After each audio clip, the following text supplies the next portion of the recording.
दोस्तों, पश्चिम बंगाल के लोग ये यकीन नहीं कर पा रहे हैं कि ममता बनर्जी, जो अपने आप को सादगी की देवी बताती हैं और कहती हैं कि मैं तो सफ़ेद साड़ी पहनती हूँ, हवाई चप्पल में चलती हूँ, और उनकी नाक के नीचे इतना करप्ट सिस्टम चल रहा है जो देश के किसी राज्य में नहीं चल रहा है। जी हाँ दोस्तों, ममता बनर्जी के राज में अब एक और घोटाले का खुलासा हुआ है। नौकरी के बदले कैश रैकेट का ये पर्दाफाश हुआ है, जिसकी एक रेल लिस्ट भी सामने आई है।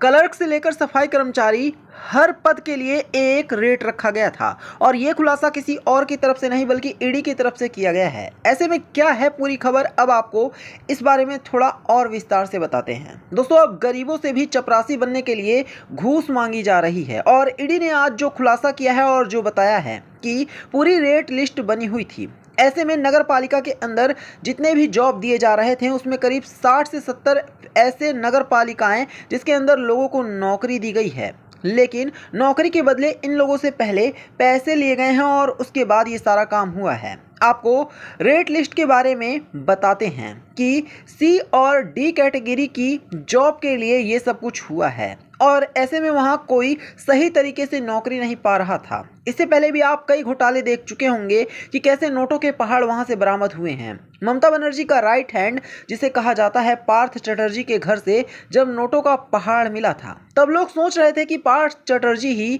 घोटाले का काम करते आ रहा है, लेकिन नौकरी के लिए पहले पैसे दो और फिर नौकरी पाओ, ये बाकायदा बंगाल के हर एक डिपार्टमेंट में चल रहा था।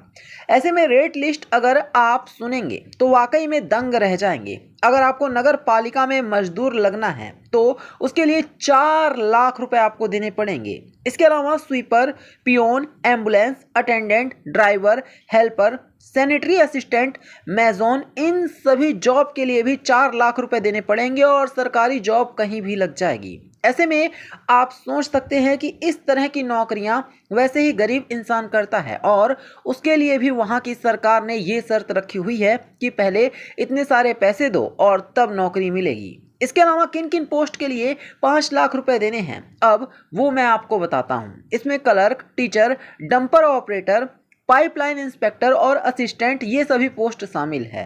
इसके अलावा एक और कैटेगरी है 6 लाख वाली, जो कि असिस्टेंट सब इंजीनियर की जॉब के लिए है। मतलब पूरी लिस्ट तैयार है कि आपको जो नौकरी चाहिए आप उस हिसाब से पैसे लाइए। रेट लिस्ट में जो ये पैसे हैं, ईडी के द्वारा बताया गया है कि एजेंट के जरिए कलेक्ट किए जाते थे और ईडी की जांच में पैसे देने वाले और पैसे कलेक्ट करने वाले दोनों ही तरफ के लोग पकड़े गए हैं। इसके अलावा ईडी ने कहा है कि इस नए स्कैम में पॉलिटिकल लीडर्स भी इन्वॉल्व हैं। ऐसा इसलिए कहा जा रहा है क्योंकि ये सब अचानक ही सामने आ गया। ऐसे में आप खुद ही देख सकते हैं कि पश्चिम बंगाल के अंदर किस तरह का रैकेट फैला हुआ है और सरकार कैसी गंदगी फैला रही है, क्योंकि ईडी को इस बारे में, इस स्कैम के खिलाफ काफ़ी सारे सबूत भी मिले हैं, जिसमें इलेक्ट्रॉनिक सबूत के साथ साथ कागज वाले सबूत भी शामिल हैं। ऐसे में ममता बनर्जी की सरकार अब पूरी तरह से एक्सपोज हो गई है और भ्रष्टाचार का जिस तरह से बंगाल में खेल चल रहा है वो सबके सामने आ चुका है, क्योंकि इस बार ईडी ने साफ साफ कहा है कि पॉलिटिकल पार्टीज भी इसमें इन्वॉल्व है, जिसके बाद पश्चिम बंगाल की स्थिति काफ़ी ज़्यादा खराब नजर आ रही है। दोस्तों, ऐसे में इस खबर के बारे में आपकी क्या राय है, हमें कमेंट करके जरूर बताना। साथ ही वीडियो को लाइक करके शेयर करना और चैनल को सब्सक्राइब करना।